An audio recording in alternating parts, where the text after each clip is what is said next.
Oman প্রবাসী মহিউদ্দিনের মৃত্যু অত্যন্ত দুঃখজনক একটি সংবাদ। বিদেশে থাকা অবস্থায় পরিবারের প্রিয়জনকে হারানো যে কোনো পরিবারের জন্য এক অপূরণীয় ক্ষতি। তার বিদেহী আত্মার মাগফিরাত কামনা করছি এবং শোকসন্তপ্ত পরিবারের প্রতি গভীর সমবেদনা জানাচ্ছি। প্রবাসী কোনো বাংলাদেশির মৃত্যু হলে সাধারণত কিছু জরুরি পদক্ষেপ নেওয়ার প্রয়োজন হয়। আপনি যদি তার পরিবারের কেউ হয়ে থাকেন বা তাকে ব্যক্তিগতভাবে চিনে থাকেন, তবে নিচের তথ্যগুলো আপনার কাজে লাগতে পারে।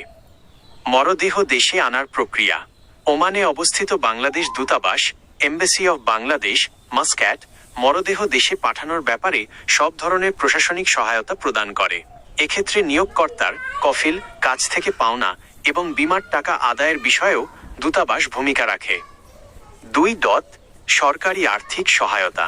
প্রবাসী কল্যাণ ও বৈদেশিক কর্মসংস্থান মন্ত্রণালয়ের অধীনে ওয়েজ আর্নার্স কল্যাণ বোর্ড থেকে মৃত প্রবাসীর পরিবারকে কিছু আর্থিক সহায়তা প্রদান করা হয়।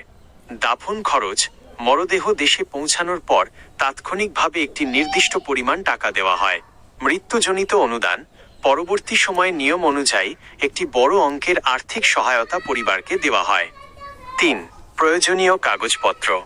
মরদেহ দেশে আনা এবং অনুদান পাওয়ার জন্য সাধারণত নিচের কাগজগুলো প্রয়োজন হয়: মৃত ব্যক্তির পাসপোর্ট ও ভিসার কপি, ওমানি কর্তৃপক্ষ কর্তৃক প্রদত্ত মৃত্যু সনদ, ডেথ সার্টিফিকেট, দূতাবাসের অনাপত্তিপত্র, NOC, পরিচয় নিশ্চিতকরণের জন্য জাতীয় পরিচয়পত্র বা জন্ম নিবন্ধন।